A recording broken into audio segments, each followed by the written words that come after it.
សេចក្តីជូនដំណឹងរបស់ក្រសួងធនធានទឹកនិងឧតុនិយមស្តីអំពីស្ថានភាពធាតុអាកាសនៅព្រះរាជាណាចក្រកម្ពុជាសម្រាប់ថ្ងៃទី10ខែវិច្ឆិកាឆ្នាំ2025ព្យុះទី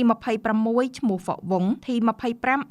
2526មានឥទ្ធិពលលើរបបខ្យល់មូសុងអេសានដែលបក់លើសមុទ្រចិនខាងត្បូងអាងទន្លេមេគង្គសមុទ្រកម្ពុជាសមុទ្រអានដាមែននិងលើព្រះរាជាណាចក្រកម្ពុជាព្រះរាជាណាចក្រកម្ពុជាមិនស្ថិតក្នុងគន្លងផ្លូវដើររបស់ព្យុះហ្វុងវងនេះទេស្ថានភាពបែបនេះនឹងធ្វើឲ្យនៅព្រះរាជាណាចក្រកម្ពុជាចាប់ពីថ្ងៃទី10ដល់ថ្ងៃទី12ខែវិច្ឆិកាឆ្នាំ2025នៅតំបន់វាលទំនាបសីតុណ្ហភាពមធ្យមអបបរមា21អង្សាសេនិងសីតុណ្ហភាពមធ្យមអតិបរមា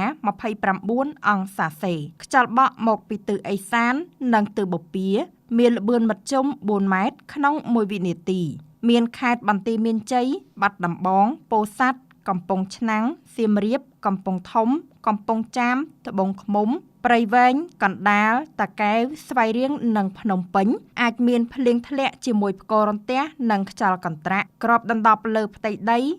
10% រីឯនៅតំបន់ខ្ពង់រាបសីតុណ្ហភាពមធ្យមអបបរមា21អង្សាសេនិងសីតុណ្ហភាពមធ្យមអតិបរមា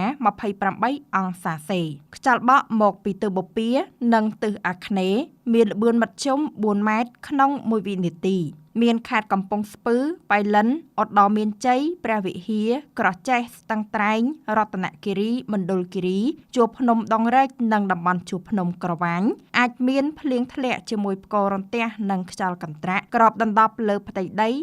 10% ដែលឡែកនៅតំបន់មាត់សមុទ្រសីតុណ្ហភាពមធ្យមអបបរមា21អង្សាសេនិងសីតុណ្ហភាពមធ្យមអតិបរមា